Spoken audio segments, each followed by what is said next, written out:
kulanti wacan daawadayaal dowlad goboleedyada dalka ayaa dhammaantood taageero buuxda u muujiyay madaxweyne Hassan Sheikh Maxamuud. Madaxweynuhu waxa uu haystaa fursadii ugu weyneed, laakiin waxa uu ka shaqeynayaa waxyaabo kale oo aan farxad gelinaynin siyaasiyiinta mucaaradka. Waxa uu heshiisyo la galayaa dowladda Turkiga isagoo markaasi arrintii shidaal qodistu lagu dhaqaaqayo. dalka Turkiga waxa ka dhacay kulan ballaaran oo ay shirjiraad ku qabteen labada madax iyagoo markaasi sheegay in ay Soomaaliya iyagoo markaasi sheegay in dawladda Soomaaliya ay laga helay shidaal isla markaana dhawaan lagu dhaqaaqi doono qodistiisu. hadal jeedinta madaxweyne Hassan Sheikh Maxamuud ayaan barnaamijkeena ku eegi doonaa. waxaan sidoo kale eegi doonaa dowladda Turkigu oo taageero buuxda u muujisay dowladda federaalka Soomaaliya isla markaana doonaysa in ay ka saacido wax kasta oo dhanka dhaqaalaha. soo dhawaada saaxiibayaal ka mid noqo saaxiibadeena ugu xiran muuqaalka like gareey channelka subscribe soo dheh. waata haddii aynu ku bilowno madaxweyne Hassan Sheikh Maxamuud horta waxa uu helay taageerida shacabka Soomaaliyeed oo gobolada dalka joogo. waxa uu sidoo kale helay taageerida siyaasiyiinta oo isugu jiro mucaarad iyo muxaafad. madaxweynuhu fursadii ugu weyneed ayuu haystaa marka oo uu ku dhaqaaqi karo isla markaana Soomaaliya ay ku samata bixi karto. waxaa la ogsoon yahay in siyaasiyiinta mucaaradka bilooyin ka hor ay qorsheynayeen in dagaal culus ay la galaan madaxweyne Hassan Sheikh Maxamuud. weli waxa ay sheegayeen gulufka siyaasadeed ee ku soo wajahan madaxweynuhu iyo sida uusan ugu warqabin. siyaasiyiinta mucaaradka oo horkacayo madaxweyne Sheikh ayaa sheegayay in si dalka loo badbaadiyo ay muhiim tahay in dalku ay ka dhacdo doorasho la isla ogol yahay isla markaana doorashooyinkii dadbanaa ee baarlamaanka lagu soo dooran jiray oo madaxweynaha lagu dooran jiray la aado teenadii afisoonin lagu laabto taa oo madaxweyne Hassan Sheikh Maxamuud uu diidan yahay. doorashadii golaha deegaanka oo fadeexad badan ay ka dhalatayna mucaaradku waa ay diidanayeen. waxa ay sheegeen inaysan aqbali doonin wax kasta oo sharciyada halkaasi ka yimaado. waata ayadoo sidaas la isu diidan yahay ay timaaday in Israa'iil ay soo fargeliso qarnimada Soomaaliya oo ay qoonsato qayb ka mid ah Soomaaliya sida ay qabaan siyaasiyiinta mucaaradka iyo kuwa muxaafadka ahba. Israa'iil in Imaaraadku uu soo dhexmaro isla markaana Soomaaliya kala qaybiso ujeedka ugu weyn ee laga lahaa ayaa ah in marka hore Imaaraadku uu xoojiyay in uu maamul goboleedyada Puntland iyo Jubbaland iyo madaxweyne Hassan Sheikh Maxamuud uu iska horkeeno. waata ha iska horkeeno muxume waxa uu hadana ka shaqeeyay in uu mucaaradku soo maalgeliyo isla markaana awood buuxda u siiyo. intaasi waxaa ka daran in Somaliland oo madaxweynahoodu markasta Dubai ku casuumayay shirarka caalamiga oo ka qayb galayay oo aan loo ogoleen isla markaana uusan tagi karin hogaamiye maamul goboleed sida dowladda federaalka Soomaaliya hogaamiyaasheeda maamul goboleed isu tagi karin shirarka caalamiga. hase ahaatee madaxweynuhu isagoo isla dhigaya isla markaana aad u dabacsan ayuu isaga aamusi jiray oo maysan jirin wax dagaal ah uu muujinayay. saasi ay tahay haddana waxaa jira arrintaani kale oo soo korortay in madax banaanida iyo qarnimada Soomaaliya lagu soo duulo isla markaana wadamo waaweyn ay ku soo duulaan. madaxweyne Hassan Sheikh Maxamuud qaabkii uu difaacay iyo taageeradii uu ka helay mucaaradku waxa ay muujisay awood buuxda ee mucaaradku ay hayaan iyo sidoo kale sida ay ugu dabacsan yihiin marka ay timaado midnimada. madaxweynuhu waa loo tanaasulay isla markaana garab istaag buuxa ayaa loo muujiyay. maamul goboleedyada Puntland iyo Jubbaland oo ku dhow dagaal kula jiray madaxweynuhu waxay u muujiyeen taageerid isagoo markaasi qadka telefoonka kula hadlay. haddaba fursadii uu weyneed uu helay iyo shirkii UN oo la ogsoon yahay sida Soomaaliya isu difaacday iyo sida caalamku ay u garab istaageen. haddana madaxweynuhu waxa uu ku dhaqaaqay arrin kale ah in Soomaaliya laga helay shidaal isla markaana Turkiga uu ku dhaqaaqayo qodisteeda. waa arrinta ugu weyn ee Israa'iil ka carotay. Israa'iilna waxa ay sheegtay in Turkigu halkaasi shidaal uusan ka qodaynin oo ay tahay in Turkigu uu ku sameysanayo saldhig uu rabo in uu Israa'iil kala diriro isla markaana uu isku hareereynayo Israa'iil oo dawladii ku hareereysna uu la sameysanayo xiriir dawladda Turkiga. waxa uu xiriir la sameystay Liibiya waxa uu sidoo kale hadda xiriir la leeyahay dowladda federaalka Soomaaliya oo saldhig ka sameysanayo taa oo Israa'iil caragelisay isla markaana ku qasbaysa in ay Soomaaliya qayb kamid ah ay u aqoonsato inay tahay dowlad goboleed. waxaan ku wadaagayaa shirkii daraa'id ee madaxweyne Hassan Sheikh Maxamuud waxaa laga soo calaamadeeyay iyo sidoo kale isaga iyo Rajab Tayyip Erdogan sida ay u wada hadleen shidaalka halka laga helay goorta la qodayo iyo sidoo kale cidda ka faa'iideyso iyo qaabka loo kala qaybsanayo. ilada muuqaalkani oo dhameystiro waxaan ka codsanayaa channelka subscribe soo tiraado oo ka mid noqoto saaxiibada inagu xiran.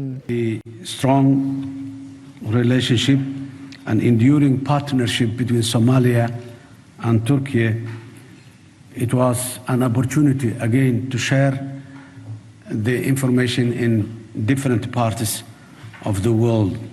We held comprehensive discussion aimed at furthering strengthening cooperation between our two brotherly nations in all areas of mutual respect and benefit.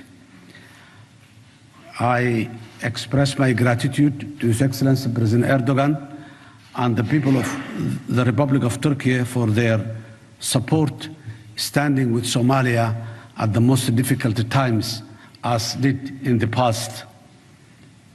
And I sincere my sincere appreciation to President Erdogan for his personal leadership and continued commitment, and to the people of Turkey for their solidarity with Somalia whenever there is a serious challenge on the sovereignty and the unity of Somalia.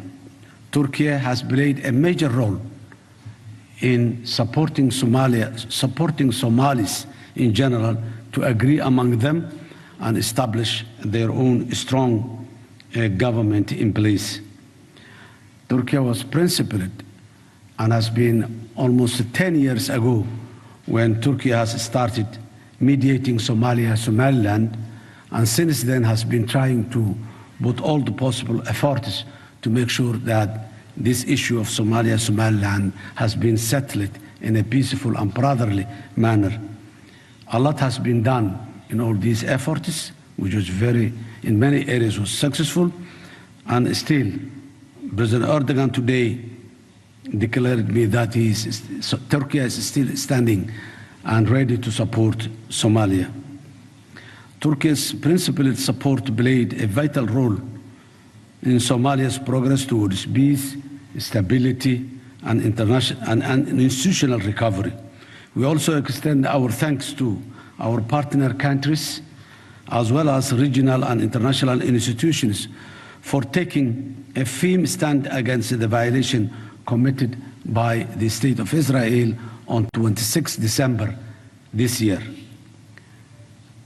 In our discussion today, we strongly rejected Prime Minister Netanyahu's illegal aggression in recognizing part of Somalia's northern regions as an independent state.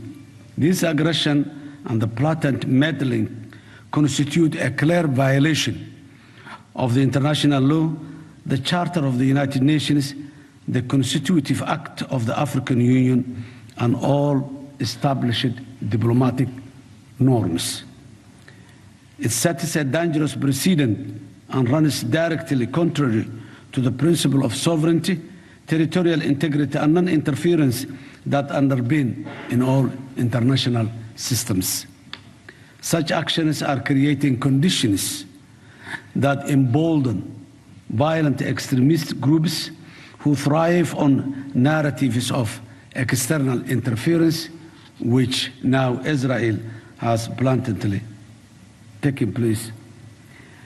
The result is cascading insecurity for Somalia and the wider region of the Horn of Africa, already strained by armed violent extremism, humanitarian pressures, and political fragility, a region where in recent decades stability was a very expensive commodity. Such actions actively undermine stability by inflaming internal tensions within the Somali community, as well as divisions by creating conditions that embolden violent extremist groups that thrive on the narrative of external interferences. At the same time, while firmly safeguarding our sovereignty, we remain firmly committed to our national development agenda. Somalia is taking bold steps in collaboration with Turkey for a major development agenda. In the last couple of years, Turkey and Somalia together has been doing a good job in different areas. Security is one that has been started. besides the humanitarian support that has been provided to the people of Somalia during the difficult times. Just days ago, the Somali people successfully conducted a direct municipal elections in the capital city of Mogadishu. This is a long-awaited achievement. The last time Somalia was democratically elected, its representative was 1969, 57 years ago. The readiness of our people has been demonstrated for what has happened in Mogadishu on 25 December this year, whereby 1 million people vote and there was no one single incident that took place in that elections. The historic achievement demonstrates the resilience of the Somali people, the growing capacity of our institutions, and a nation steadily advancing on a clear path towards democratic governance, stability, and progress. Building on our shared principles and strategic partners, we will also discuss it with our brothers here in Turkey, the cooperation that can support Somalia recover its tangible benefits in terms of natural resources that has not been also benefited in the past. In this context, we jointly announced today that significant progress has been achieved in the exploration of Somalia's offshore oil and gas resources. This was a long-awaited investment and exploration, which we are very much grateful for Turkey to become the pioneer of that field. Technically and scientific assessments conducted to date have confirmed positive results, marking an important milestone in Somalia's economic recovery and a long-term development and prosperity. This is a long-term investment, a long time-consuming effort in exploration, but so far the prospects are very positive and very encouraging. Based on these findings, preparations are now underway to proceed to the next phase of drilling operations. This is another huge undertaking and a task, but it will start soon, and we are hoping good results within 2026, inshallah. Offshore drilling activities will commence, and exploration and drilling vessels will make their way toward the Somalia's maritime areas along the country's coastline. This is not an easy task. This investment and this effort and steps shows and convinces that how far Turkey is believing Somalia and how far Turkey is committed to support and stand with the Somali people. We are very much grateful for that. This oil and gas discovery represents a strategic opportunity to contribute to Somalia's national recovery and to the meaningful uplift the lives of the Somali people that has been suffering for a long time. The responsible development of these resources will support in all areas and aspects of life of the people, with job creation, public investment, and sustainable economic growth will be visible soon in Somalia, inshallah. Somalia's natural resources belongs to the Somali people, and their management will remain guided by accountability, equity, and intergenerational responsibility, in which the foundations we are now putting in place.